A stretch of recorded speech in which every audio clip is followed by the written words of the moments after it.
I begin with a well-known verse that is often used to preach homily or sermon at a wedding ceremony. And that verse is Proverbs 27, verse 17, which says, "As iron sharpens iron, so one man sharpens another." This particular verse actually refers to male relationships because it says, when iron sharpens iron, so one man sharpens another. To use it more specifically for marital relationship, of course, it's not wrong, though marital relationship often can be described as relationship between iron and velvet. When you rub iron with velvet, it's quite okay. The truth of the matter is, oftentimes in a marriage, it feels more like iron rubbing iron. When that is the case, then you get all kinds of results. So when iron rubs iron, you get heat. The iron pieces become hot and you get sparks. We want to look at this and consider marriage relationship. Now, one of the things is, in Singapore, there are about 8,000, almost 8,000 divorces every year.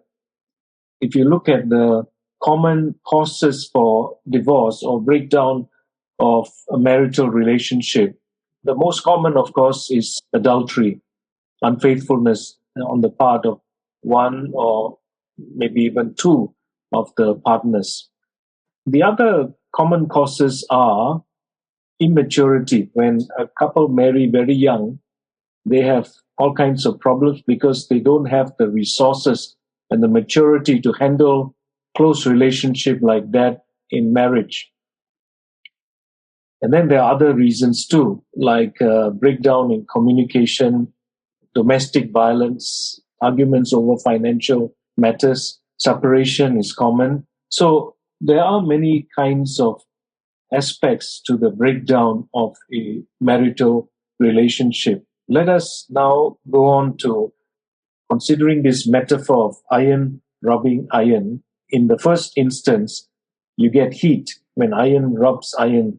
And when heat is produced, basically what happens in the relationship, there is a lack of understanding and lots of conflict and failure to understand, the fights and quarrels, sometimes even physical abuse.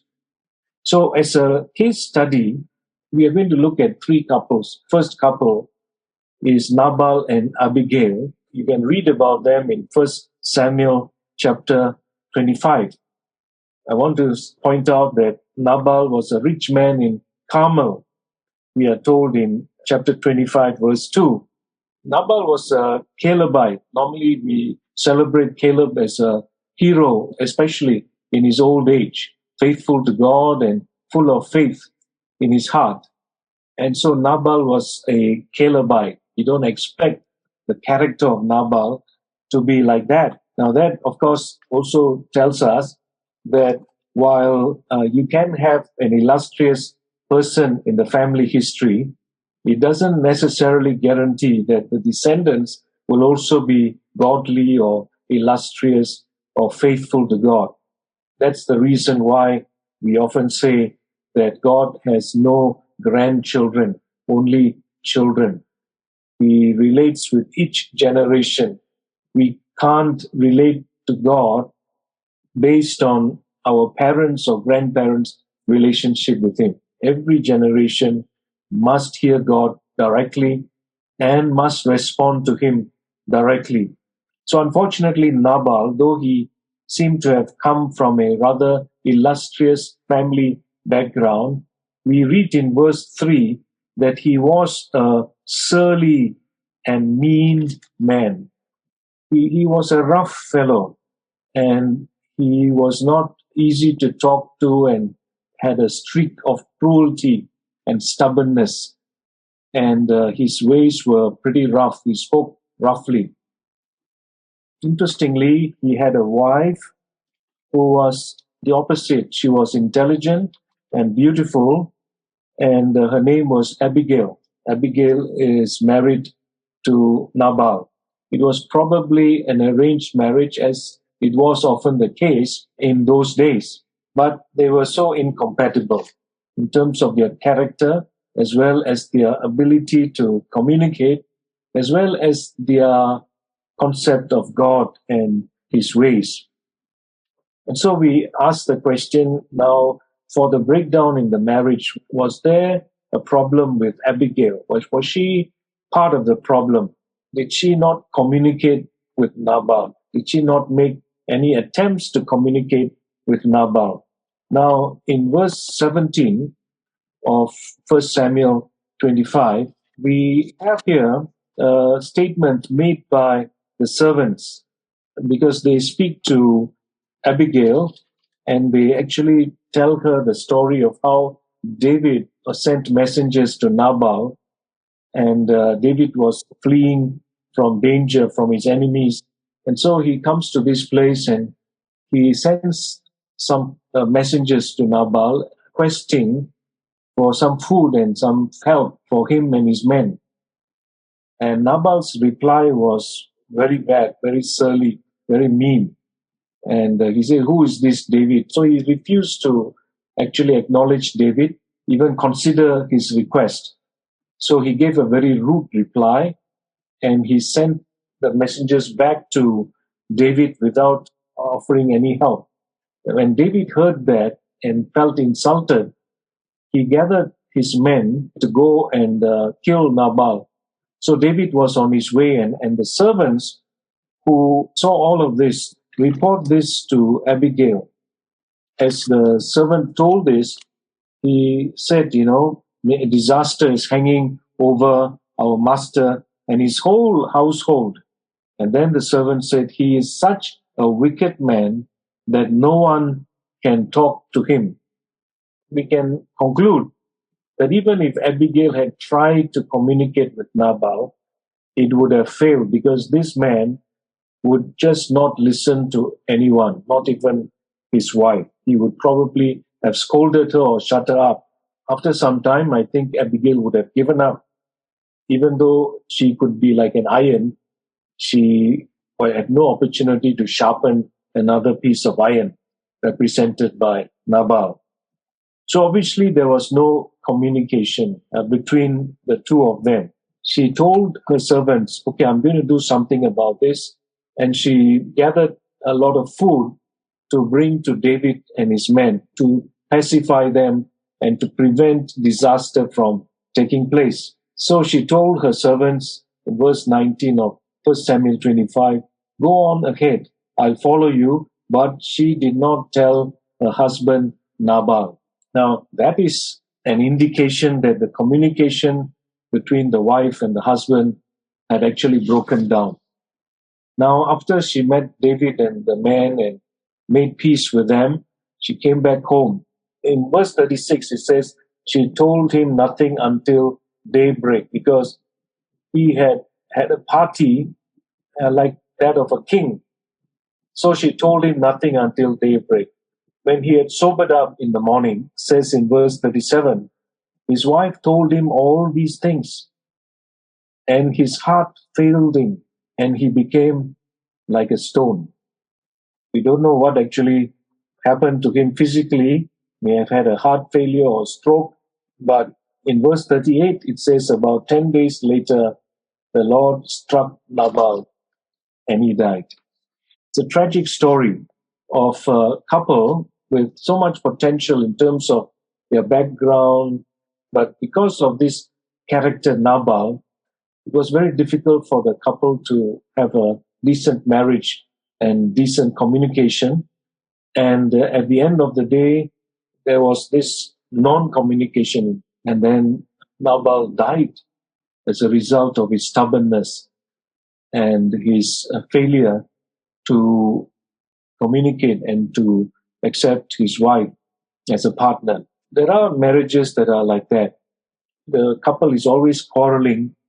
It ends up in a kind of a war that takes place, a marital war between the couple. It has been noted that a husband and wife can be actually very good communicators and relate well with others, like in the office or in the church. or they could even be professional counselors. But what happens is that in the marriage itself, somehow strangely, they just cannot communicate. All their knowledge and skills are put on the sideline because they end up quarreling. They just can't stand each other. And this is very difficult to understand because if you look at them individually, they seem to be quite balanced and they function well. But in that particular relationship in the marriage, it just doesn't work. They rub the wrong way. There's a lot of heat and they just can't stand each other. This raises the question, how do we choose our spouses? There's all sorts of theories about this, whether we choose people who are different from us, who complement us, or whether we actually choose people with similar personality or temperament or interests and so on. And I'm not going to go into all that theoretical discussion. But the point is, for those who are not yet married, the choice of a spouse is important. And that's where I think premarital counseling is important because it helps you to look at each other and to look at how compatible you are, how you handle conflict, how you communicate, and how committed you are to one another. And so the process of premarital counseling actually is intended to avoid or to lessen this kind of heat in a marital relationship. But what if you're already married? Then you have to learn how to handle this. First of all, by committing yourself and your spouse to God, the marriage to God, and also perhaps to do a self-examination. Here, I think self-knowledge helps because you need to understand your own background, why you react to certain people this way. You know, sometimes a woman can hate her husband because the husband reminds her of her father. And she has a very negative relationship with her father. And so every time she looks at her husband and her reactions, her hatred for her father kicks in and, in a sense, distorts the relationship. Likewise, the husband can also have negative views of the wife because he has negative views against others, like mother or sister or somebody like that. So we need to have this self-knowledge and we have to ask, why am I so defensive? Or why do I get angry so easily? Why am I so envious or jealous? This kind of self-reflection and self-knowledge often makes us better spouses. And then, of course, in order to gain self-knowledge, sometimes it's good to go for counseling, help you to sort out the way you function or dysfunction. As a couple, go and seek counseling to let a trained counselor try to give an objective view of what is happening between the two of you. The counselor can become like a coach who will help the couple to handle difficult situations and to improve their communication so that there is less heat when they interact. You see, it's useless when iron rubs iron if all it produces is heat. And then it becomes very uncomfortable until the two iron pieces just decide to part company. Now, some principles can be helpful here. I've listed here 5. Start early, keep short accounts, learn how to communicate, develop trust to take criticism. One of the difficult things in marriage is when your spouse criticizes you. Oftentimes, your spouse is your most ardent critic, and it's very difficult to handle that if you find your spouse as an enemy to belittle you or to run you down. In a trusting relationship, criticism is something that one can handle positively. You need to look at things more positively in the marital relationship. You can encourage one another by reflecting who the other person is, not just negatively, but more importantly, positively. To say, you handle crisis well. or you handle that matter well. So to act as each other's mirror, to give positive feedback. These are various ways in which you can reduce the heat that comes from the interaction between husband and wife.